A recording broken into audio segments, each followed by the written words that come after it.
Hare Krishna. Hare Krishna. Thank you very much for inviting me here. It's a great honor to be able to speak here. Such a beautiful temple, beautiful deities, beautiful devotees. We'll try to say a few words about the science of Krishna consciousness as taught by His Divine Grace A.C. Bhaktivedanta Swami Srila Prabhupada. I wasn't informed of any topic for tonight's lecture. If there is one, I don't know. Otherwise, maybe if anyone has any questions, we can discuss any topic you like from Bhagavad Gita. Can you do Bhakti Yoga? Bhakti Yoga. Chapter 12 of Bhagavad Gita is entitled Bhakti Yoga. Of course, that's a generic. That's what we're doing. What we're doing is Bhakti Yoga. But first, let's first invoke auspiciousness by Mangalacharana. Om Ajnana Divyantasya Jnananjana Shalakaya Yena Tasmai Shri Gurave Namaha.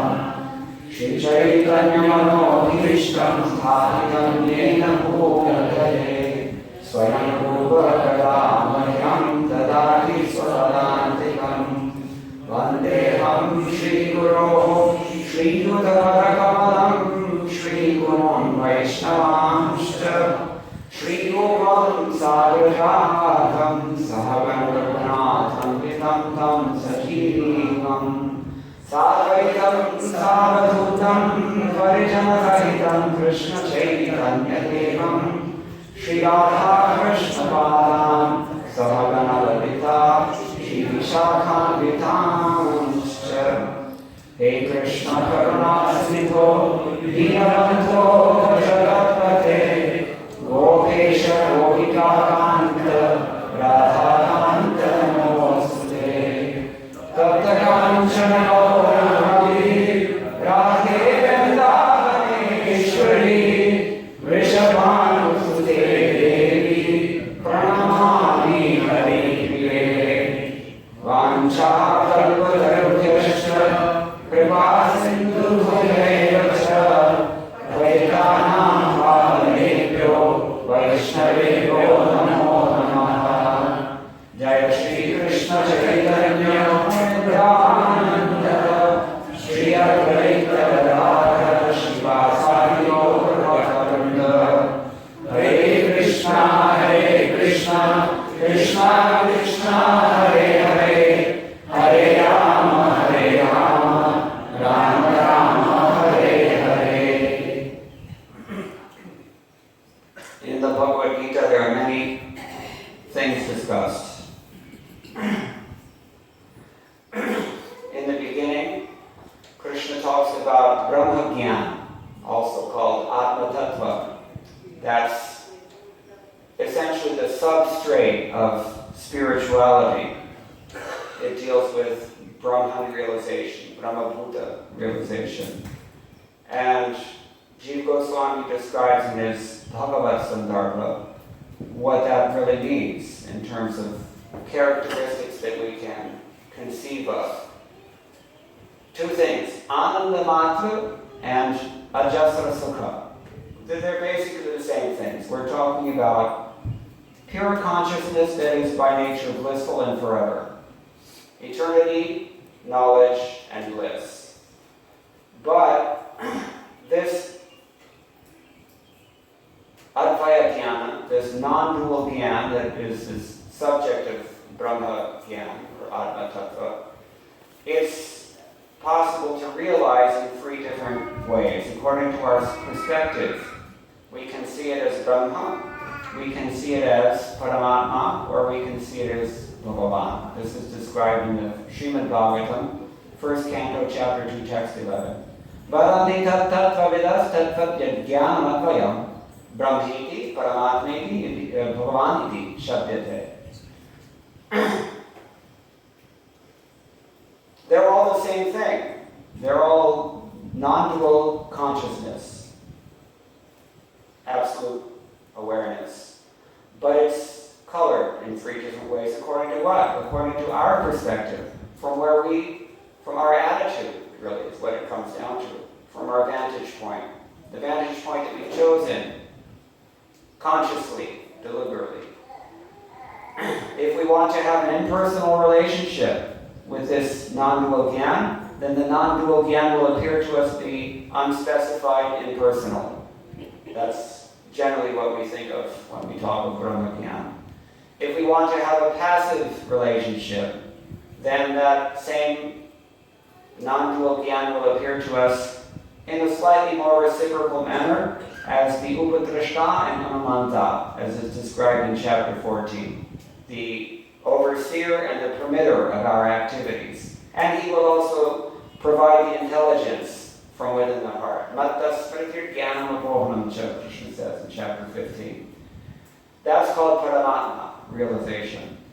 And if we want to have an active relationship, then he reveals himself in full as Bhagavan.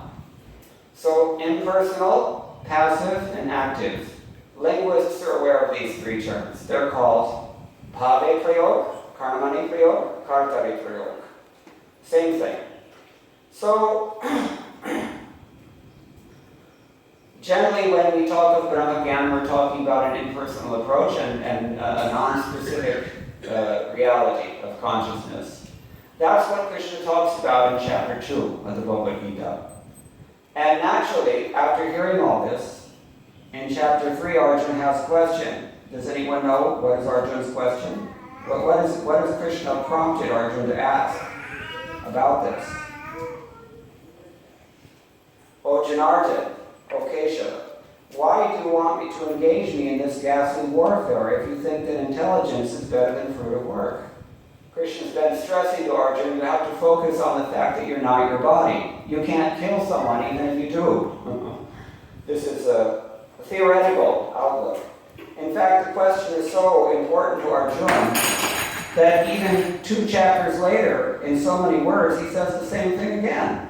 Sannyasam karmanam krishna punaryogam shansasi yachaya etayorekam tanme bruhi sunishita. Tell me clearly, which of these things is better? Shall I engage in karma yoga, or shall I engage in the cultivation of knowledge? Krishna has a very diplomatic answer there, and we'll see in chapter 12 as well. Krishna deals with the situation a little bit diplomatically. He says, Sannyasa karma yogashcha nishreyasa karau bhavo tayostu karma sannyasat karma yogo vishishyate. Both of them are good. To give up the results of all karma, to give up karma altogether and to focus on the self, that's very important, he says. And to engage in karma yoga is also very important. They're both important. But of the two, he says, karma yoga is special. What does that mean? Special. Karma yoga vishishyate. Now, in another form, this is the third reincarnation of the same question in the beginning of chapter 12. Evam satata yukta ye bhaktas kvam parvipasate ye chapi aksharam avyaktam tesham ke yoga vittama. Arjuna inquired, which are considered to be more perfect, those who are always properly engaged in your devotional service, or those who worship the impersonal Brahman, the unmanifested? The question is basically the same in all 3 cases. It's just going from the theoretical to the practical to the emotional. So he's asking in chapter 12, do you like your devotees better, or do you like those who are jnanis better? That's essentially what he's asking. It's a hot question. How is Krishna going to answer this question? So again, Krishna answers it in a diplomatic way. He says, first of all, those who fix their minds on my personal form and are always engaged in worshiping me with great and transcendental faith are considered by me to be the most perfect. Face value, the question has been answered. It's a satisfactory, it's a clear answer. But, ye tu, there has to be a tu somewhere. Ye tu aksharma nirdeshyam, avyaktam paribhasate, sarvatra gamajintyam cha purasthamachalam dhruvam, saniyam yendriya gramam sarvatra samabuddhaya, te prapnuvandi maneva sarvabhutehite ratah. But those who fully worship the unmanifested, that which lies beyond the perception of the senses, the all-pervading, inconceivable, unchanging, fixed and immovable. This is the impersonal understanding, the bhave prayog approach to spiritual life. All neti, as the Upanishads say, you have to describe this thing via negativa. Because otherwise you ascribe some qualities to it, and that's not allowed. Brahman is by nature non-specific, non-specified. There are 3 terms we were discussing this morning. They go back to the very oldest Sanskrit literature in the fields of epistemology, metaphysics, linguistics, and also philosophy. Visheshya, that means the thing which is to be specified. Visheshana, the process of specification. And Vishishta, the thing which has been specified. In his Bhagavad Sandarbha, in case you can't guess already, Bhagavad Sandarbha means the Sandarbha that's about Bhagavan. It's a book about, simply put, Bhagavan. So that thing to be specified is Jnanam Advayam. Vadati tat tattvavidas, tattvam yat Jnanam Advayam. Non-dual consciousness, whatever that means. So how are we going to specify that?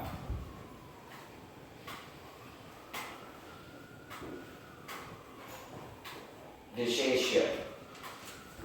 That is the thing to be specified. So the process of specification means you have to choose one of these three options. Do you want an impersonal relationship? Do you want a passive relationship, or do you want an active relationship? That's an emotional decision, isn't it? It's emotional. It's love. It's a choice about love. When you get in an elevator and you push the button, for some time the door closes, and you look at your watch, and you twiddle your thumbs, and a few minutes later the door opens. When the door opens, you have to make a choice, don't you? Are you going to stay in the elevator, or are you going to step outside? Because the door is now open, but the door is going to shut. That's what human life is like. And in the human life, hopefully, if we are thoughtful enough, and definitely, pious enough, then we should think about what our choice is going to be in this regard. How are we going to specify this non-dual consciousness that we're told, and on any path, within the Vedic pantheon at least? Everybody agrees on this point, that the absolute truth is non-dual consciousness. That's very clear. Nobody has any argument ever about this. It's just a question of how you're going to approach it, and therefore how you're going to appreciate it. If you choose the impersonal approach, you get the impersonal result. Brahmagyan flat. Tabula rasa. If you choose a passive approach, like the yogis do, then dhyanavastitata gadena manasa pashyanti yoginaha, then you appreciate that Bhagavan as the guide inside, the Paramatma, the Upadrashta, the Amanta, the one who permits you to do whatever you're doing, the one who is watching whatever you're doing. And if you choose the active approach, then you enter the threshold of bhakti if you have the proper qualifications. What are the qualifications for entering the field of bhakti? Jiva Goswami chalks this out for us as well in his Bhagavad Sandarbha. He says you have to be pure-hearted. That's the first thing. To have a heart that's filled with black goo is not going to work. You have to have a fairly pure heart. And you have to be able to reflect on who you are beyond the relativities of material existence. That much reflection you have to be able to do. And maybe this is the most important part for this topic. You have to have a tendency for bhakti, or you have to have already performed some bhakti in the past, because that will help you. And then the next stage is, really practically speaking, it's the most important thing. You have to hear. In what circumstances are we able to hear? Who knows? Anybody know Ramacharitamanasa? Because I'm going to quote the answer from that book. Vinu satsanga na harikatha, vinu mohana bhaga. Mohavai vinu ramapada hoina drira anuraga. That's the answer. You cannot have real satsanga. You cannot have any kind of real harikatha, not powerful harikatha, at least, unless you're in the association of devotees. In Chaitanya Charitamrita, the same thing is described in so many words. Sadhu Sangha, Sarva Shastra Koi, Lo Matra Sadhu Sangha, Sarva Siddhi Hoy. Sarva Siddhi Hoy. All perfection comes from your association. That works if you're in the field of insurance. It works if you're in the field of banking. It works if you're in IT. It works in any field you're in. What association you keep is going to determine where you're going. Any field, any success you get depends on the association that you keep. And Bhakti Yoga is no different because actually everything is a perverted reflection of Bhakti Yoga in this world. All the non-devotional options in life are nothing but the it's like curdled Bhakti Yoga. Perverted Bhakti Yoga. Look at it this way. Kshiram yatha dathidikara vishesha yoga sanjayate nahi tataha kritavasi hetoho yat shambhutam apidatha samupaiti karya govindam adipurusham tavam bhajami. Anybody here from Kanyakumari district or nearby? Anybody here from South Kerala? You don't have to raise your hand if you're shy. If you're from those areas, then it may be of note to you that I'm quoting a verse from Brahma Samhita, which Chaitanya Mahaprabhu found there in Tiruvallur. And because I spend a lot of time in South India, I always like to remind them, this is not a sectarian ideology being imported from West Bengal. This is your book. We got it from you. That means that 500 years ago, there must have been some tradition in which all these things were understood, even in the deep south, far away from Bengal.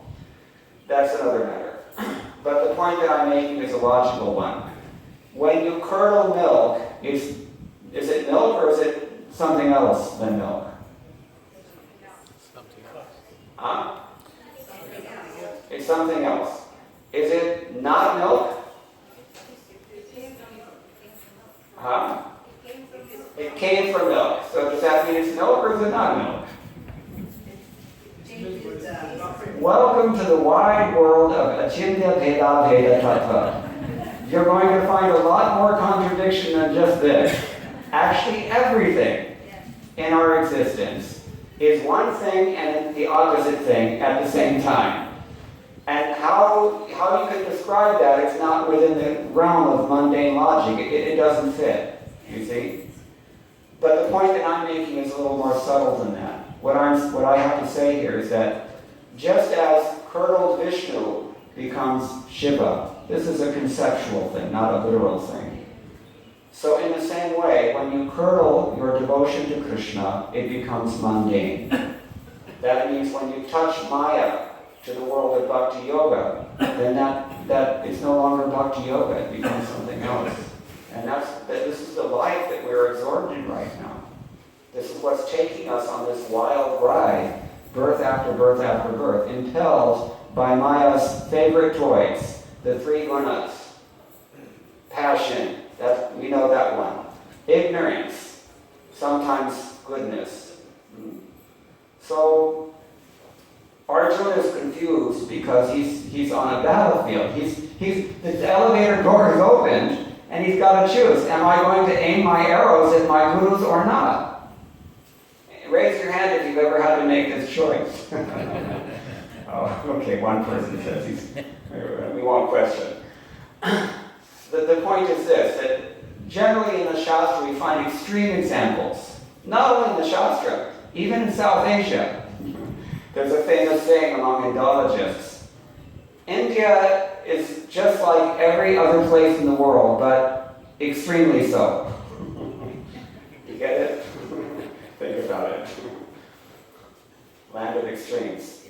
So in the Shastras also we find that these extreme examples are given to us just to wake us up to the reality that what we think is a crisis is not necessarily a crisis. Arjuna had a real problem. He had to kill people that he respected as his gurus. He had to kill his family members. And who's asking him to do this? The supreme authority.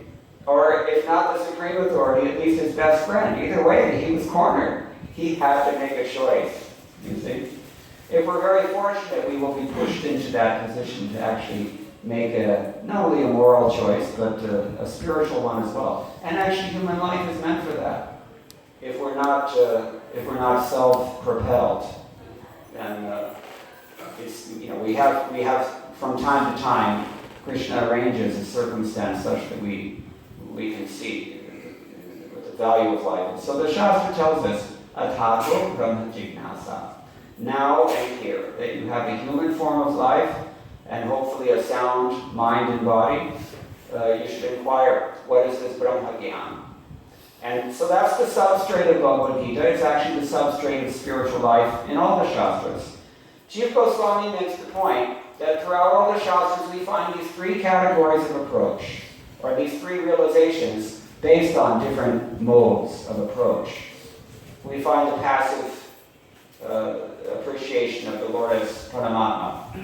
Beginning of every Bhagavad Gita chapter, you see it written, Om Shri Paramatmane Namaha. So, or you get the impersonal approach, Om Tat Sat, or you get the personal approach, Jai Shri Radhe. Where I come from, that's what they say. In fact, one time we were on a rickshaw, and in Vrindavan everybody is a devotee, including the rickshaw wallas. So he's driving by, and we saw one of these shrines in the wall, the big orange deity of Hanuman. So the rickshaw wallas, he looks over and sees Hanuman and says, Radhe Radhe Hanuman!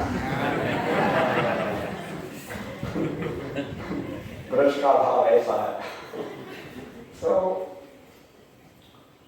Bhakti is actually meant to dive into this ocean of subjective duality, in which it's no longer material. It's actually it's on a Bhagavad platform. It's on a very high platform of everything is within the Sarup Shakti of the Lord. Now, one of the things that Jiva Goswami mentions when he's discussing this verse and says that we were talking about the impersonal approach, the passive approach, and the active approach. He says the thing that really distinguishes the devotional approach from any other approach is that the devotee understands that the Lord's Shaktis make a difference. They're very important. Who else understands that Shakti is very important? Anybody know? We're not talking about devotees. Who within the non-devotional community understands the importance of Shakti? Asuras. Demons. Women? Okay, good. Demons, okay. Because women are Shakti. Shakti means feminine thing. This is a good point to take note of. Demons understand the importance of Shakti Sarur. Anybody from West Bengal? Kali, yeah. Shaktas. But actually the Shaktas, they have the right idea. They appreciate the value of the Lord's energy. But they don't distinguish between the spiritual energy and the material energy, I hope. Because if they do understand the difference between the spiritual energy and the material energy, and they still prefer the material energy, then that places them into the category that she suggested. Because we want to try to enjoy the Lord's potency rather than serve the Lord's potency. This is the real distinction, as I said in the beginning. It's an emotional distinction.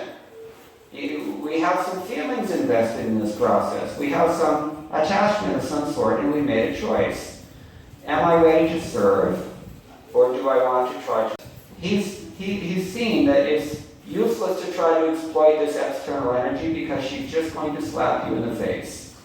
Or rather, as Srila Prabhupada explains quite often, Singhavahini is Durga, no? What is she holding in her hand? Trishula. And what does that Trishula represent? Tava Treya. That means adhibhautik klesh, adhyatmik klesh, adhidaivic klesh. Three kinds of miseries that we all have to eat on occasion. Kyunki Hindi mein, you eat everything, right? Hawa khana. Except for cigarettes. Cigarettes you drink, but other things, mar khana. So karma khana. You have to eat your karma. You have to eat your karma. The poet Lochen Das Thakur said in Bengali language, same thing. Apne karma punjay shaman. I have to eat my karma after all. So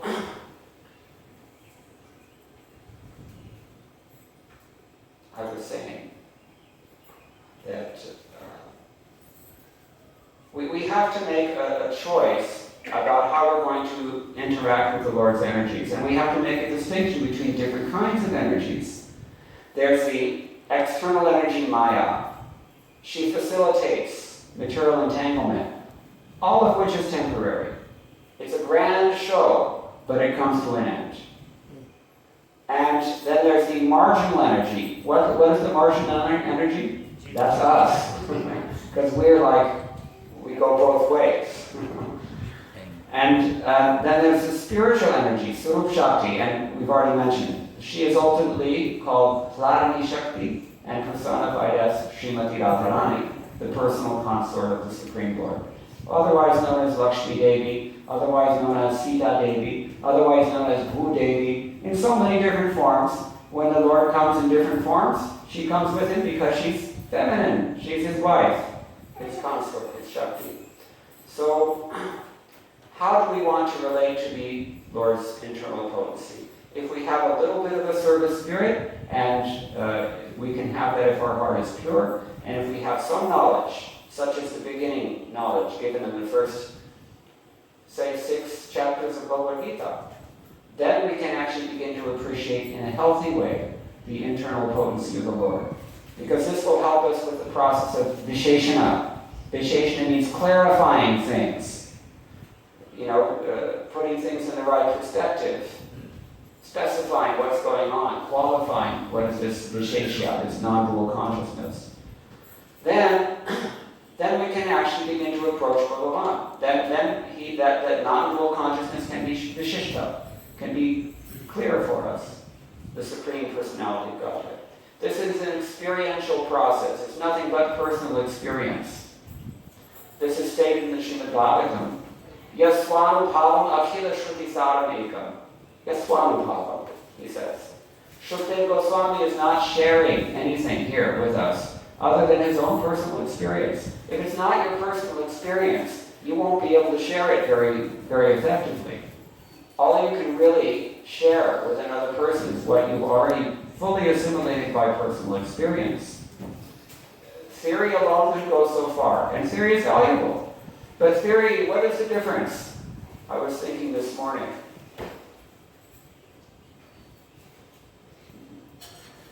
It's theoretically, we know what happens if you stick your finger in the socket.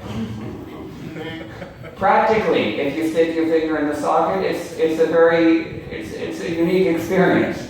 You won't forget it. You see? So Krishna consciousness is also like that. This is the most powerful Shakti, more than the external energy. This internal potency is the most powerful thing, and it's forever. If we're interested in existence, and nobody wants to stop existing, I hope, in this room. We all want to continue. If we're interested in knowing, nobody wants to be out of the information loop. We're interested in cognizance, awareness, non-dual jnana, as we were saying. And if we're interested ultimately in what? Ajasa sukha. What was the other adjective he described? Ananda matra. If we're interested in pure happiness that never ends, this is where you can get it. Because Devi, we already know, she's going to pierce you with a trident. And it's going to come, we were saying this morning, of all people, Winston Churchill, he gave us good advice. If anybody is undergoing trauma at the moment, you can take shelter. In Winston Churchill's advice, he said, if you're going through hell, keep going. Because it's going to end. Zarur, it will end. If you're experiencing great joy and sitting on top of the world, well, I'm sorry to tell you, but it's going to come to an end someday. And you have to keep going. This book never ends. It's just one chapter after another.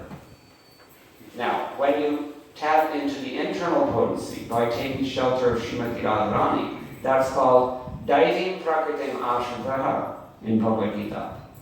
Then you get this ajasa sukha, you get this happiness that never ends. Otherwise, it's ajasa in the sense that you keep chasing it forever and ever, but you keep losing it also. But when you take shelter of the Sarup Shakti, the internal potency of the Lord, then you get this ecstasy, and it just changes. It doesn't really, you don't lose it. It just new flavors. Anandam Buddhivardhana, Chaitanya Mahaprabhu described it in that way. So Bhakti Yoga is all about that. And Krishna, of course, is giving a very diplomatic answer here. He tells Arjuna in much the same way, because after all, he's got to think about political correctness a certain number of his parts and parcels. They're very attached to this impersonal idea. You know, you have to maintain that relationship at least enough that they don't turn you off altogether. But for those whose minds are attached to the unmanifest and impersonal feature of the supreme advancement, is very troublesome. To make progress in that discipline is always difficult for those who are embodied. Raise your hand if you're not embodied. I won't be able to see it. Yes, we're all embodied in this room. So this is Krishna's advice to us. That's a difficult path. It's certainly valid. Jiva Goswami, everybody agrees. It's the same absolute truth. But it's really not going to satisfy you forever, because most likely you can't stay in that appreciation forever. It's kind of like the example that Srila Prabhupada gives. Sometimes we just want to get away from it all, especially on Friday afternoon. So you can go to Philadelphia Airport, where I just came from, and you can get on a plane and you can just take off. And you feel very good that everything is behind me now. I'm relieved. The only problem is that you're not allowed to land. How do you feel about that? You see? Eventually we've got attachments. We've got some desires. We want to act in some way, isn't it? To sit in this homeostasis for too long, it's not going to fulfill our deepest yearnings. You see? So Bhakti Yoga does. In fact, Bhakti Yoga is the only thing that allows you full play of all of your emotions, all of your desires, all of your activities, all of the variety that we're surrounded by. And what shape does that take most prominently in this world, or in any other world for that matter? Society, friendship, love, especially love. Who doesn't want love? We talk very big words. If we go to this or that yoga society or Vedanta something, people talk very big words, but at the end of the day, they go home and they've got some family members and they sit down and eat, right? Everybody. You see, you cannot stay on that platform of impersonal appreciation forever. Pretty soon there has to be some interaction. Bhakti Yoga is very beautiful in that it allows full play of all the senses and all the desires and the mind, and all variety is completely accommodated, and no other process can do this. Therefore, the Nada Pancharatra says it very succinctly, Sarvo Bhati Vinirmuktam Tatparatena Nirmalam Hrishikena Hrishikesha Sevanam Bhakti Ruchate. Bhakti is called Hrishikesha Sevanam. We take our Hrishika. Hrishika means the goal, the senses. And we serve them, we use them in the service of Hrishika Isha, the Lord of the senses. The person who actually controls your senses. Who actually controls your senses. If Bhagavan doesn't allow it, you'll never hear your alarm clock, even if you set 2 of them. Right? Therefore, there's a verse in the Smriti Shastra. Pratat prabodhito Vishnu yet I don't remember now, but basically we're thanking the Lord for waking us up in the morning, because it's only by His grace. If you remember how to turn the ignition in your car, it's all coming from Paramatma, as we said, Anamanta. So Bhakti Yoga allows us to take all these things and to use them in His service. If you have a nose, you smell the incense offered to the deity. You have hands, you offer arati to the deity, or you play the harmonium as we were just doing. You have a voice, you try to say some words about Krishna consciousness, or you sing His holy name. You have a social tendency, you associate with the devotees. Everybody eats, so you take prasadam. You see? We all look at beautiful things. You see the beauty of the deity. You see? This is the easy process.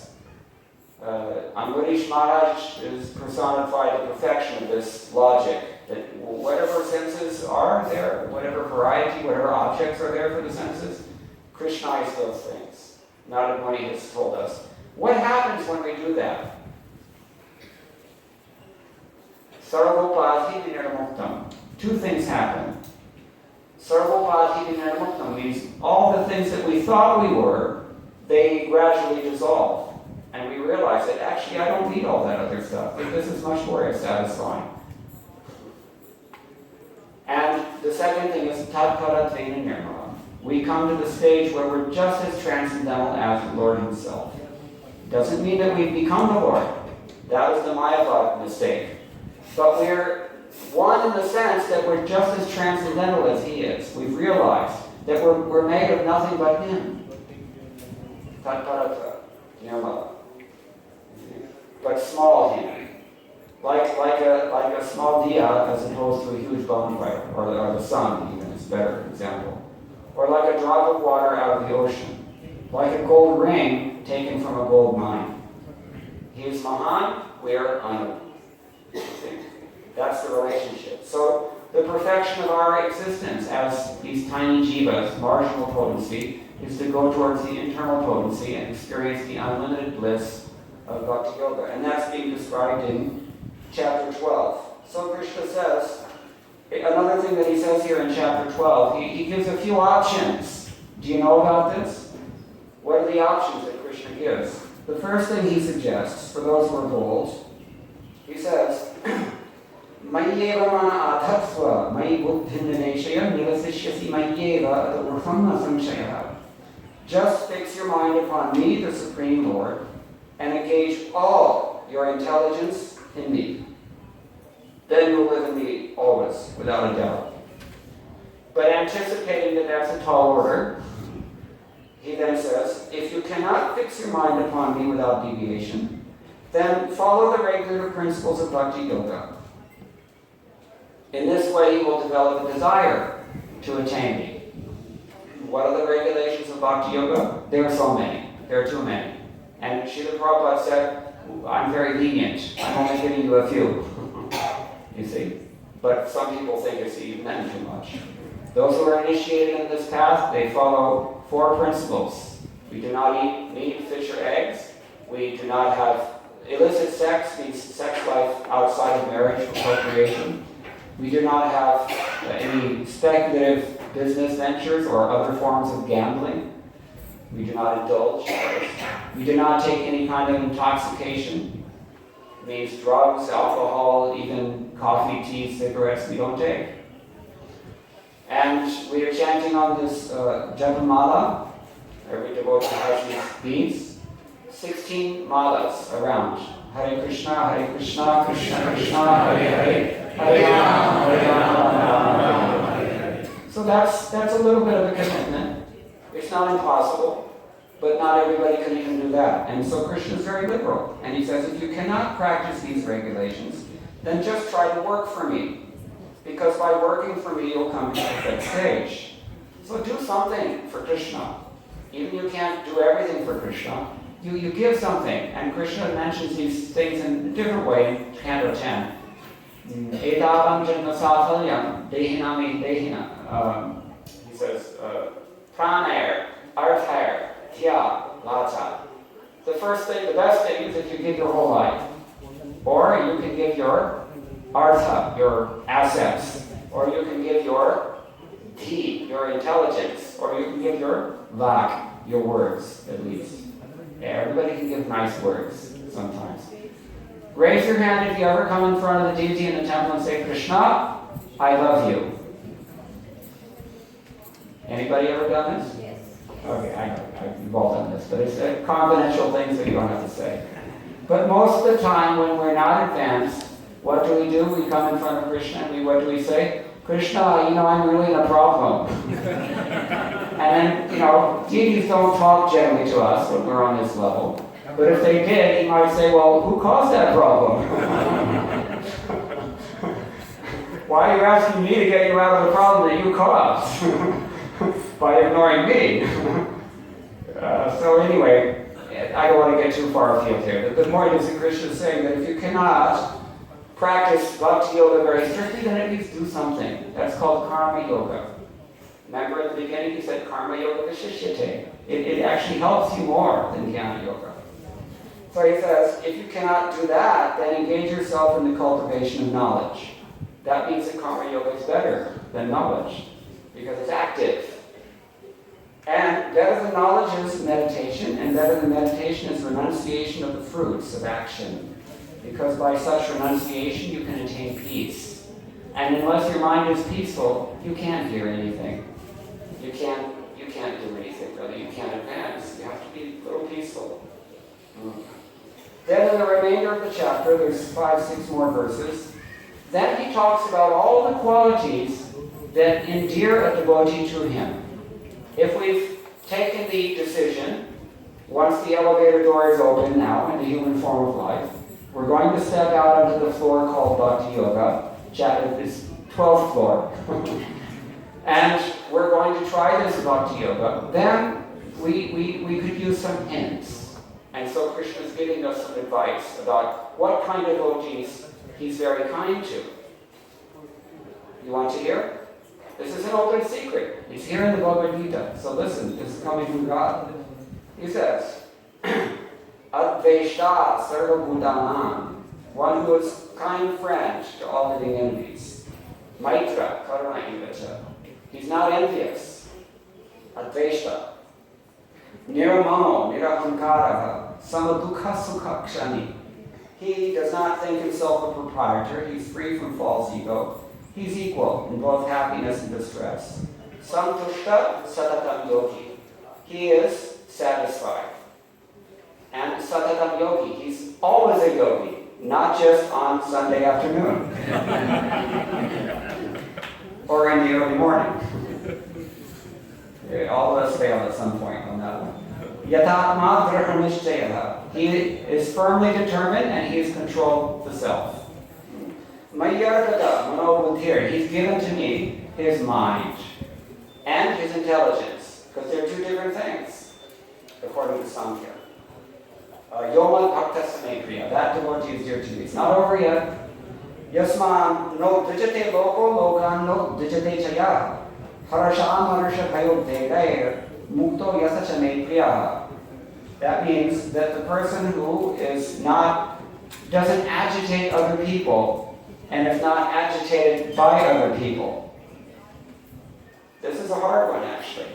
Sometimes, even if we don't agitate others, well, sometimes we do agitate others.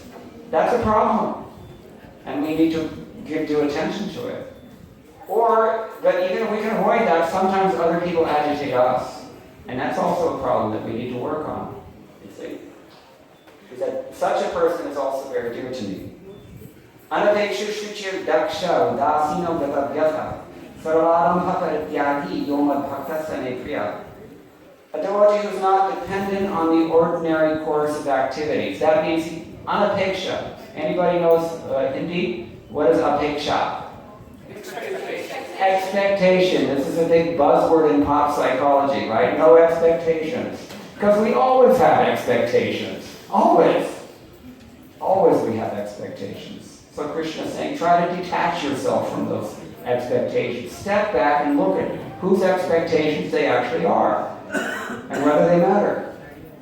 Shuchi, to be pure. That means not just taking a bath, but it definitely means taking a bath. But it means insight also, which is why we chant Hare Krishna, Krishna Krishna, Hare Hare, Hare Rama, Hare Rama, Rama Hare Hare. When I first moved to Govardhan, of course it's quite different there. There are flies everywhere. There's stool everywhere. There's black water in the nully every street. Dogs everywhere. Kids with boils. I mean, just, it's a mess externally. I talked to my godbrother Gopi Paranadhana about this. He said, it works, it's a different kind of cleanliness. That was his answer. He said, in America, if you walk into any bank, it's squeaky clean. It's hospital clean. Banks are actually cleaner than hospitals in America. And everything works, it's on time, people are polite, it's all, very, externally everything is fine, but inside, it's black. Inside, it's vicious. You don't know what they're doing or thinking, you see? In Govardhan and Vrindavan, it's still, although it's eroding, so he looked for a high but it's still, people are, externally they may be a little coarse, But internally they're very pure-hearted and very happy also. You see? So therefore we say, I mean, those who live in Vrindavan, it's not an easy life. It's a harsh bliss, I like to say. Harsh bliss. Because on the body and mind, it's very easy to live here. But on the heart, it's very hard. It really eats away and it changes you. We were talking with a girl from India the other day. She's been here for 6 months. And I said, "You're newlywed." You don't know. I mean, you've not touched the ground yet. And you won't know that you've touched the ground until you've been permanently changed. It's true. It really is true. Even sometimes I go to Hyderabad, Singapore Township. Anybody know Infosys? They have a big center there. So, you can tell who's been in the company for how long by looking at them. How they dress, everything about it changes you. And that's not even here. But in Vrindavan, it's the other way around. It's a constant assault on the senses and on the mind. Constant harshness. But on the soul, it's very, very nice. Very purifying. Yanisha sarvabhutanam ityadi, as what Krishna says in Bhagavad Gita. What is daytime for the materialist is nighttime for the introspective sage. They're just two worlds. Or rather, they're two manifestations of two internal worlds. Because the external world is nothing but the practical manifestation of the internal world, isn't it? In Tamil literature, they have this internal landscape that sometimes they talk of. So Krishna is talking about shuchi here. It means to be clean inside also, it matters. Daksha means you've got to be expert. I knew Tamal Krishna Goswami very well. And he was personally trained by Srila Prabhupada in Krishna consciousness. He was one of those rare souls that embodied at one and the same time great competence to work with the material energy and at the same time great purity. Srila Prabhupada was definitely like that, and he trained him up in that way. Because sometimes we find that there's a person who's very competent materially, but inside you're not sure spiritually, you see. And there are people who are very, very good intentions and very pure spiritually, but they're not always so confident, you see. So to be both is very important, and Krishna kind of suggests that here, because he says to be daksha is very important. Daksha, expert. Udasina, but detached. Detached. Means not fruitive. And gadavyatha, that means that he's going to be free from the distresses of this material existence. Sararam bhakarityagi. He's not attached to big projects, even though he may be engaged in big projects. You see? This is the ideal. So yona bhakta samikriya. And yona hrishyati na dveshti. He who neither hates, he's not enlivened by getting something good, and he's not discouraged by getting something bad. Anybody here ever get discouraged? Sometimes life can be very discouraging. Anybody ever get giddy and foolish when everything's going right, and you forget Krishna's out the window at that point, isn't it? You see? So this is what he's talking about. Yona hrishyati na dveshti. It's important.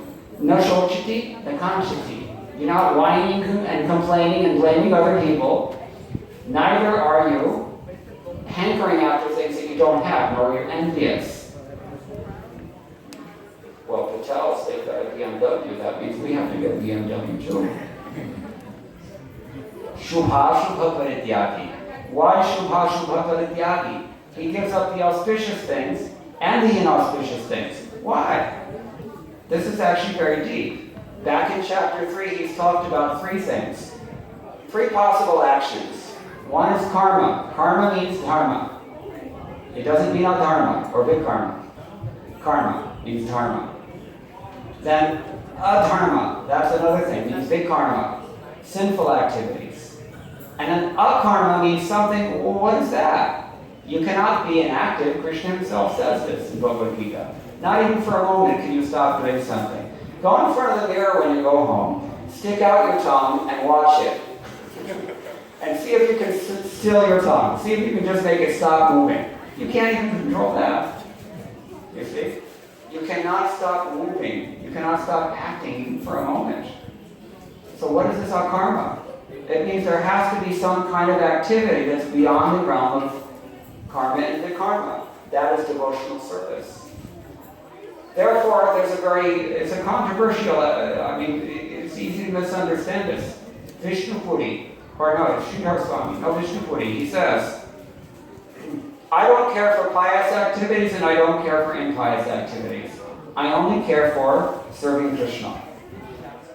Why is that? He says, look at, he was a resident of Kashi, Varanasi. He said, look at Vishwanath. What is Kashi Vishwanath doing? Anybody know? How does he dress? Kashi Vishwanath. Covered with ashes, covered with snakes. He's got the moon in his hair. So he says, the same person, he accepts snakes as his garlands. Snakes from whom all the Visha is emanating. And the same person, he accepts the moon on his forehead, the moon from which all sorts of Amrita is emanating. So he doesn't make a distinction. Why should I? That's his logic. Amrita is one thing, Visha is the opposite. That means nectar and poison. So for a devotee, it's like that. Any kind of activity, he's ready to engage if Krishna orders, but you better be sure Krishna is ordering it. Therefore we say, Guru Sadhu Shastra Vakku Chitete Koriya Aikya. Narottam Das Thakur said in Bengali language. You hear from the spiritual master, you check whatever he says against what the Parampara has said. That's how you choose a spiritual master. And then these two authorities, they should only be speaking what the Shastra says. Nobody's independent. Shastra Yonitvat. Everything comes from the Shastra, you see. In this way we discriminate what to do and what not to do in Krishna's service. But the idea is that if we're engaged in Krishna's service, we're free from hankering, lamentation, and all these dualities that are being mentioned here, because we're like a postman. Postman doesn't get attached to the letters. He doesn't open them. He just delivers it. So, Shubha Shubha Parityagi Bhaktiman Yasanekya. Again, each verse he keeps saying, this is the devotee who's dear to me. I'm going to just summarize now in English and then we'll end. One who is equal to friends and enemies, who is equipoise in honor and dishonor, heat and cold, happiness and distress, fame, infamy, who is always free from contaminating association, always silent and satisfied with anything, who doesn't care for any residence, who is fixed in knowledge, and who is engaged in devotional service. Such a person is very dear to me. Those who follow this imperishable path of devotional service and who completely engage themselves with faith, making me the supreme goal, are very, very dear to me. So these last, say, 5-6 verses of chapter 12 especially, if we want to know how to get Krishna's mercy, it's an open secret. He's telling you, this is what I'm attached to. These are the devotees that are very dear to me. I hope this is a fairly practical introduction to chapter 12, the science of Bhakti Yoga. I want to add one more thing, which is that I may have mentioned already, Jiva Goswami says, when we're pure-hearted, when we're introspective, and when we've practiced some degree of Bhakti Yoga, then the next step is to hear in good association. When we do this, they will tell us what to do what. They will tell us to chant. Hare Krishna, Krishna Krishna, Hare Hare, Hare Rama, Rama Rama, Hare Hare. Every one of us can chant Hare Krishna on these japa mala every day, at least one mala. It takes maybe 5 minutes. There's nobody here who can say that they don't have even 5 minutes. One time in Mumbai, Tamal Krishna Goswami was working hard in some problem with the Juhu land. The man was trying to cheat the devotees that he sold the land to. So he had to go to Mumbai, to the downtown Mumbai every day and fight in the courts about this. He came back to Srila Prabhupada one day and he told Srila Prabhupada, I haven't read your books for 6 months, but I've memorized the Bombay municipal codes all the way back to 1936. So please advise me, what should I do? Anybody know what Prabhupada said? Read my books. Read my books. Sleep less. You see? Anyway, find time, because the elevator door is going to shut.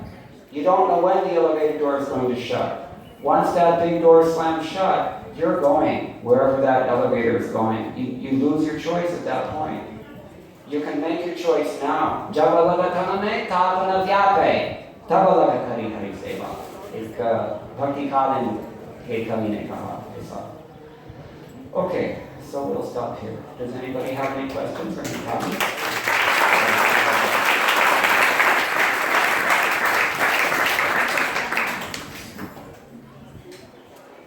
I just have a comment. Please. I know from our gurus, Mukunda Swami and Srila Prabhupada, they said every day read Bhagavad Gita, read my books, but they went beyond that and said don't just read, study my books like law books. And in listening to you, the way you know that Gita and all these resources, you're a wonderful example and inspires us. So thank you so much. You know, I can add something to this. I remember in 1977, I was on the Radha Damodar Travan Sankirtan party. Sometimes we would, by any means, distribute Srila Prabhupada's books, and because we would distribute the books by any means, sometimes we got arrested. And there was one court case, and the Drishtigunu Maharaj at that time, I think, he told me that he had to go to court to argue in this case. And so his defense was that when people give a donation to ISKCON, they make tangible spiritual advancement, whether they know it or not. And so he made this defense, and then the lawyer, when it was his time, the prosecution, when he came to speak, he asked Drishtigunu Maharaj, I would like you to read a passage out of Bhagavad Gita. Can you do that for me? So he picked out a particular verse. I'll read the verse, just for your information. It's in chapter 4.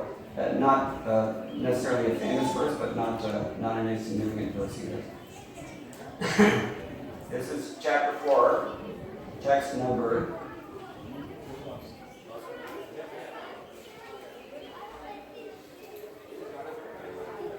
45.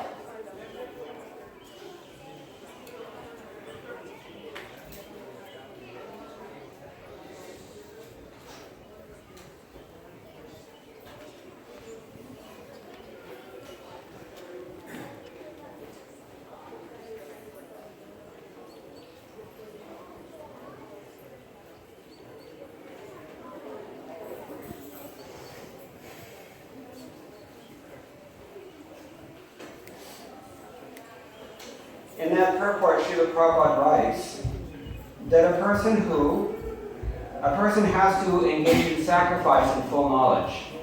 He says if a person engages in even if he's engaged in sacrifice, but he doesn't have full knowledge, he gets no spiritual benefit. He defeated Drishtigunu Maharaj on the basis of his own books. And Maharaj said that, I learned at that point why Prabhupada told us, you have to learn these books the way a lawyer knows his law books, because sometimes lawyers know our own books better than we know theirs. Okay? What you said made me think of that. Anything else? Any questions or any comments?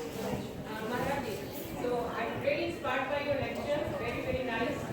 There are so many, thoughts coming, but just for something that can be relevant to everybody. And the three choices you mentioned very clearly, if you put in the context of today's time, like Kali Yuga, the Kali age, I guess the choices are really down to one because we are very less time and intelligence. And to some extent, as I understand, I think even if diplomatically, Krishna does say that he has special mercy or favors the people who actively associate with him. Yeah. So I thought, if you could really emphasize for the age of Kali, that's our only choice, that devotional service or associating actively with Krishna. Yeah, I mean, actually, Bhagavatam says as much as the same thing. There's really only one choice. That's Harinama Sankirtana. That's what it comes down to. And Kirtan again means Samyak Kirtan, Sankirtan. It's all together with the devotees. So, shall we do that?